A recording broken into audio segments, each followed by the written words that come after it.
All right, everybody, welcome back to the First Team Fantasy Podcast. In today's episode, we will be covering the Thursday night preview as well as our two Saturday games. To kick it off with the Thursday game, we have the Saints at the Rams. The over-under is 45.5, and the Rams are favored by 4. And this one should be a fairly good game. The Rams' defense is towards the middle of the pack. They're 21st against the pass, giving up 226 yards, and 14th against the rush, giving up 110.8. We will see Chris Olave in this game. So that is huge for any fantasy managers that were hoping to have him back. He will be returning. Two very obvious starts for the Saints. Alvin Kamara and Chris Olave absolutely have to be in your lineup. Yes. And then as I was pondering everyone else, that might be it. If you want to roll Groupie as the kicker, if you think the Saints, will get some field goals in this one, I'm for that. But everything else, like the Saints defense, the Rams are looking good right now. They are looking very good. That offense looks high powered. And then the Saints defense is awful against the run. Yeah. Oh, we'll get yeah. So our other options like Derek Carr, I'm not starting him. Absolutely Not in the not. championship weekend, no. No, and Rashid Shaheed, we saw last week without Chris Olave, catch 3 passes for 36 yards. It's just, we saw Taysom Hill play almost a season low in snaps, had 1 reception and 1 carry. He's the only other one I would consider, but I just don't like that risk in the championship. If that's your only tight end on roster, I probably wouldn't make the pivot due to what's probably left on the waiver wire, but hopefully you made a pivot a bit earlier to, like, when we were discussing it before, Schiff mentioned, like, if you were lucky enough to get a Trey McBride midway through the season, a Ferguson, an Isaiah Likely super late.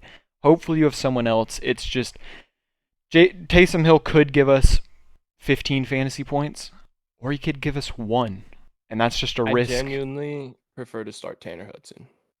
I agree, because we know Tanner Hudson's getting 4 or 5 catches for like 30, 40 yards. He might get in the end zone.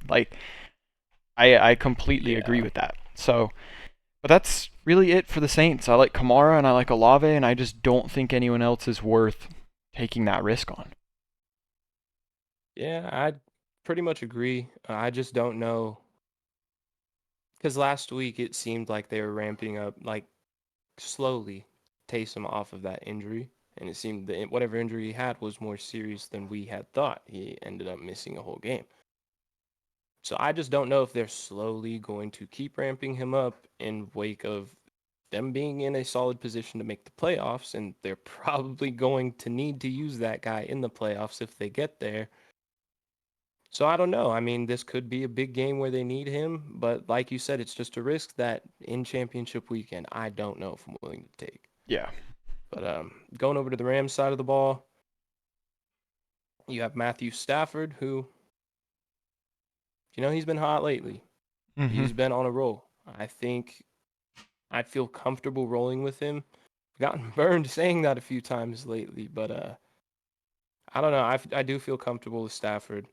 It is tough against the Saints defense that's only giving up 185.4 passing yards per game.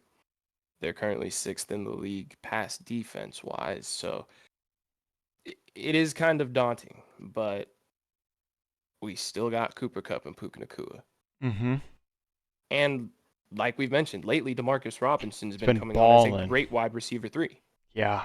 Not to mention Tyler Higbee is capable, not necessarily a fantasy option that we like, but Yeah. he's a reliable tight end, and that offense has been humming. Mm-hmm. So I think Matt Stafford should be a decent start. Obviously, Kyron Williams should not even be questioned at this point. Like I said, the Saints defense is awful against the run. They're giving up 126.4 yards per game. Not very good. 24th in the league, as a matter of fact. Kyron should kill it. Yeah. Absolutely. He tore it up against the Ravens defense. So, the Saints defense, who is much worse, I do think he will have a great day. Tyler Higbee, I just mentioned that I don't really like him fantasy-wise. I really don't think you should be starting him in this week. No. Now, because I said that, he's going to end up getting a touchdown. But That's just how it is. Yeah. These things happen sometimes. Cooper Kupp, I think, is obvious at this point. He's back. Mm-hmm. I think he probably goes for another 100. I don't see why he wouldn't. Mm-hmm. I mean, it's not like he's the only one out there because Puka Nacua is going to draw attention, and you cannot just leave Demarcus Robinson by himself. He's been doing Yeah. well. Now, like we said, he's more of a guy if you're in a much deeper league Mm-hmm. or if you're in a best ball, whatever, and you happen to have him, he's a good guy to have in that situation. Puka Nacua, I think, is a good start as well in any league. Yeah. But yeah, those are pretty much your guys. Haversick, I mean, if you think the Rams are going to score a lot of points tonight, I don't see why not. Yeah. But like kickers, it's really hard to tell any given week. So It unless is. you got a guy like Brandon Aubrey, then I don't really see a problem with it. But that'll be all for this game. Should be an interesting one, and then get right into our first Saturday game. Yeah, and this one is. Who do you want to win this game? It's the Bengals at the Steelers. I don't care. Yeah, neither I hope team. they tie. I knew you were going to say that. So I was about to say, who do you want to win this game? And I was saying, don't say you want them to tie, but I didn't.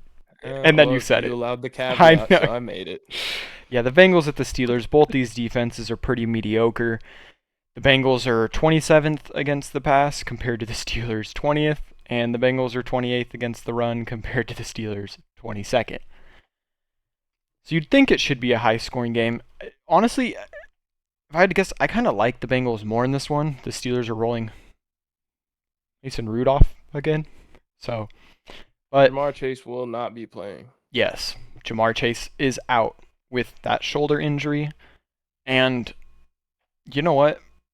I'm firing T. Higgins. I'm firing him out there. You have to. You have to. Someone like T. Higgins and Joe Mixon are my obvious starts there. And again, other than maybe Evan McPherson, that's as far as I would go with this team. Like, we really like Tanner Hudson. But until he's getting at least 50% of the snaps, we can't roll him out there, especially whether it's your championship week or your second week of the first round. Whatever format you're playing, it's playoffs. And we just can't take that risk. And the other guy that gets elevated a bit is Tyler Boyd. But he has gone under 10 fantasy points the last 5 games.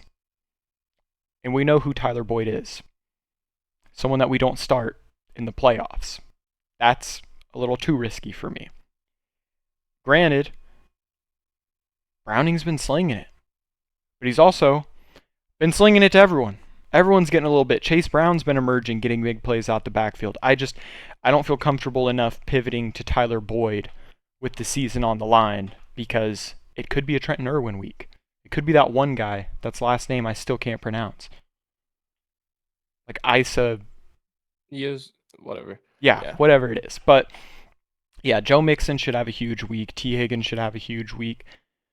Honestly, in like a best ball league, Jake Browning holds value because he has been putting up some good fantasy weeks. I don't necessarily like starting him in a traditional format, but he has been solid. And that's, I guess, really it on that side of the ball. And in my opinion, it gets even uglier on the Steelers side of the ball. Because now it's Mason Rudolph. I know this Bengals defense is bad, but some of these stats are kind of alarming. I'm not even going to touch on... Before you get into the Steelers. So, about the Jake Browning thing. Trevor Lawrence and CJ Stroud both might not play this week. Mm-hmm. Where does that put us with other quarterbacks? I mean, there's a chance Brock Purdy's not... I mean, looking at it from a realistic perspective, Jake Browning's probably one of the only guys available for anybody needing a quarterback in that position. Should you miss Trevor Lawrence? Should you miss CJ Stroud? Here's some of the, just for example, in our home league, some of the quarterbacks available. Gardner Minshew against Atlanta. If Michael Pittman does not play, which I still physically cannot imagine him getting cleared, I like that start a lot less. Taylor Heineke, not a chance. I don't know how you're projected more than Baker Mayfield. Baker Mayfield against Jacksonville could be a decent start. We know Jacksonville's pass defense is horrendous. And then you have like Russ against New England. That could be a grimy game. You have Joe Flacco against Houston. He's slung it a little bit. Yeah, you have Jake. I mean, he's right up there. Like, I don't think you can.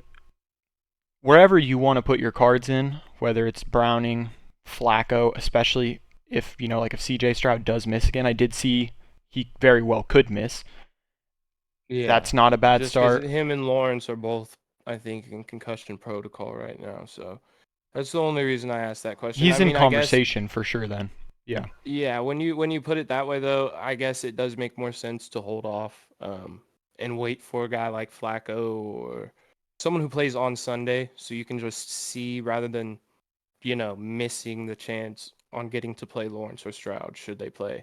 Yeah. And then you went and played Browning on Saturday. So yeah, but no, that's a very fair point. Yeah, going to the Steelers, Mason Rudolph, there's nothing to be said about him. I just hope he's capable to get it to Deontay. Here's some alarming ones. Jaylen Warren's gone over 10 fantasy points once in the last 4 games. Najee's gone over once in the last 5. I know this is the Bengals, who are horrible against the run, but I also don't know how much they're going to have to respect Mason Rudolph's ability. I really just, I don't know. And then you say, the deep ball, you have George Pickens. Well, he's gone over 10 fantasy points once in the last 8 games. It's not like they're hitting him over the top. The Steelers have played very close to the line of scrimmage for the past couple weeks. Even Deontay is getting 8-ish targets a game, catching 4 or 5 of them. But these past 3 weeks, it's been for 60 yards or less, but he's caught a touchdown in all 3. So that's where he's held his value. I like starting Deontay. If you have the ability to stay away from Jaylen Warren and Najee this week, I would do it. It's just another one of those where we've seen it week after week, especially recently, them not having success. And if you throw them in there and they give you another 6-point week, it's like, well, that's what they've been doing. It's just a risky play. I like Deontay Johnson has 82 catches for 1,047 yards and has scored 7 touchdowns in 17 games with Mason Rudolph in his career. Yeah. What's 82 and 17? Like 5? Somewhere around there. Got to be somewhere right around 5. So, but yeah, we like the Deontay start.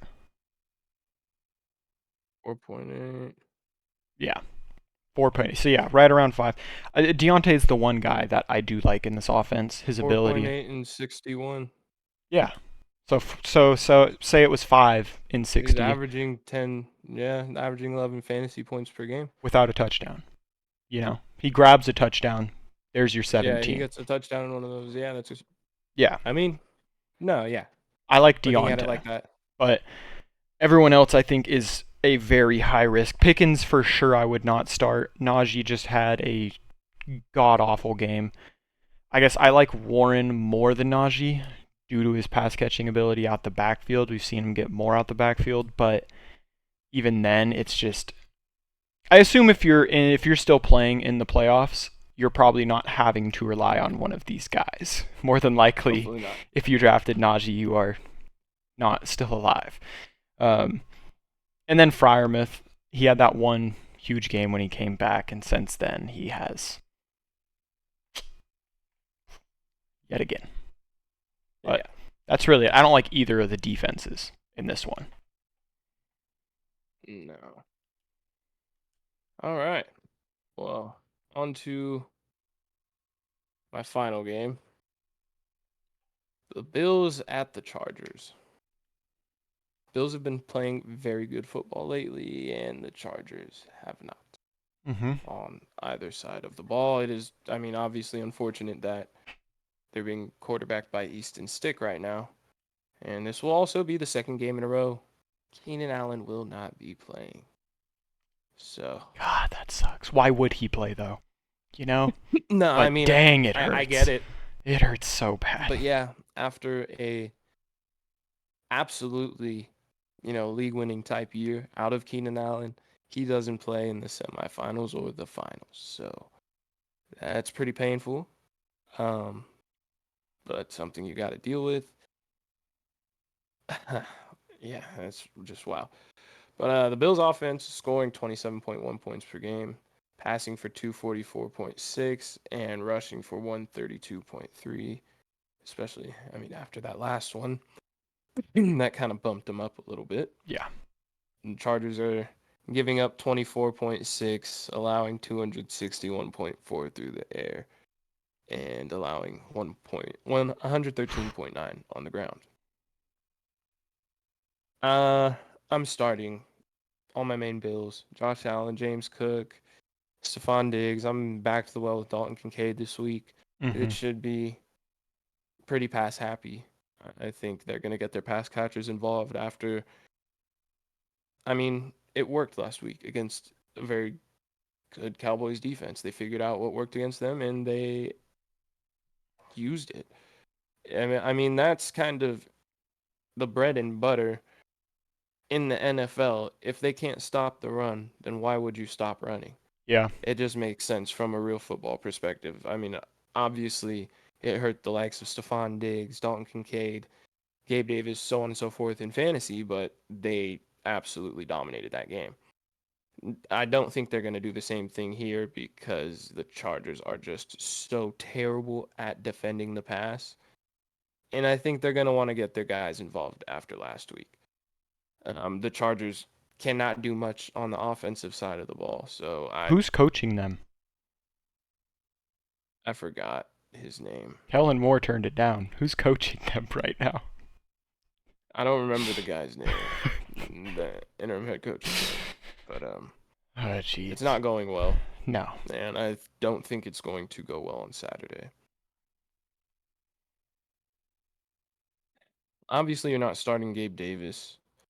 But moving on to the Chargers side of the ball, it's just Austin Eckler's not a lock anymore. He's I been wouldn't start awful. him. I don't know if I would either. Did you see the report came out that they said he's going to split carries, like heavily split carries? I mean, we've seen it. We saw it last week. Yeah. Isaiah Spiller got 16 carries, was it? Yeah. Yeah. So yeah, I really don't know if you could start any Chargers. Honestly, If would you say Josh Palmer if you were going to start one, if you had to, but or would it be Gerald Everett at the tight end spot? Because we expect less from the tight end. I just feel like if you're in the championship, the way this Chargers team has been playing, I know we're I would getting not so take that grimy. risk We're getting so against. grimy. Yeah, man, that's what I'm saying. Like, honestly, I'd just avoid the Chargers. So, but yeah, that'll do it for this one. The Chargers are down so bad. They're phasing. I mean, what can you do? What can you do? No, they're phasing out. Want to start Austin Eckler, but how? You know he's not going to be a Charger next year. And in my opinion, just my opinion, Isaiah Spiller was a rookie last year. And now they're like, you know what? Why would we not give him the reps? They're obviously not trying to win games. Why would you not give him the reps and see what he can do? Eckler's on the way out. Why would they throw him out?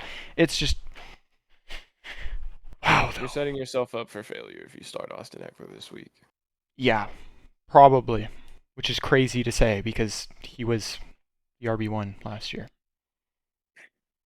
How things change in the matter of a year for the running back position. Mm-hmm. Unless your name's Christian McCaffrey, then you're kind of everlasting. Yeah. But yeah, that will do it for this one. Like we said, you got any comments, questions, anything related to things you want to see in the future, let us know. Once again, thank you for all the support throughout the season. It has been fun, and we will continue throughout the rest of the regular football season and beyond. Mm-hmm. So stay tuned if you guys would like to keep watching. And Derek, go ahead and close this out. We will be back with our Sunday previews as well as the Monday on Friday, Saturday. One of those 2 days. But come back next time. Take more ups to the first team. Yes, indeed.